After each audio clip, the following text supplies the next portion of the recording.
Gorgeous, perfect and imperfect, memorable and fleeting. Perhaps Chloe is right. It is all about balance. I wouldn't enjoy flowers so much if I had them in my garden all year round. Perhaps I am able to appreciate them more because I have missed them for so many months when the windowsill was covered with a layer of dead leaves or thick ice. But wasn't it also a wonderful time?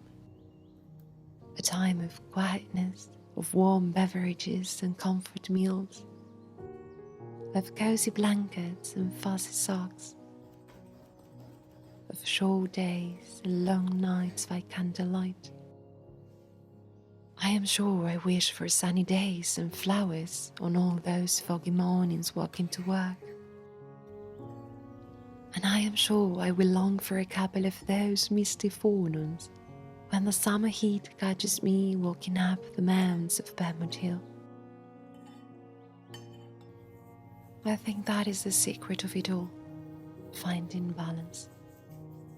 Between acceptance and ambition, between fate and purpose, between what is a given and what we can control.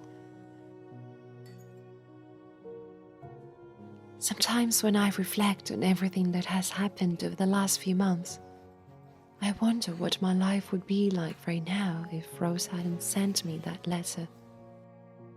But perhaps it would be wiser to reflect on how everything would be if I had never responded to her.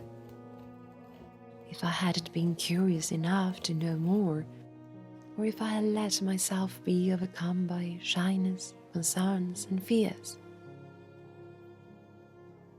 Whether we call it fate, fortune, or just life, isn't it what we do with it what matters? Aren't our actions what define us? Even if everything is written, we all have a part to play, and that is our chance to leave our mark, to put our real essence into the story of our lives. Every day is an opportunity to try, to learn, and to become a better version of ourselves. And by doing so, we allow our best versions not only into our lives, but also into the lives of others. As Aunt Florence, Bonnie, Rose, my grandmother, and so many other incredible people did, we can too. They were able to turn the grief and suffering into good deeds, the loneliness and marginalization into bonds that strengthened them, and their peculiarity into an extraordinary existence. And those actions and bonds led to commitments and friendships, which led to fulfillment, celebrations, peace of mind, and above all, a life without regrets. We can't control time or fate. It will be pointless to hope for eternal happiness.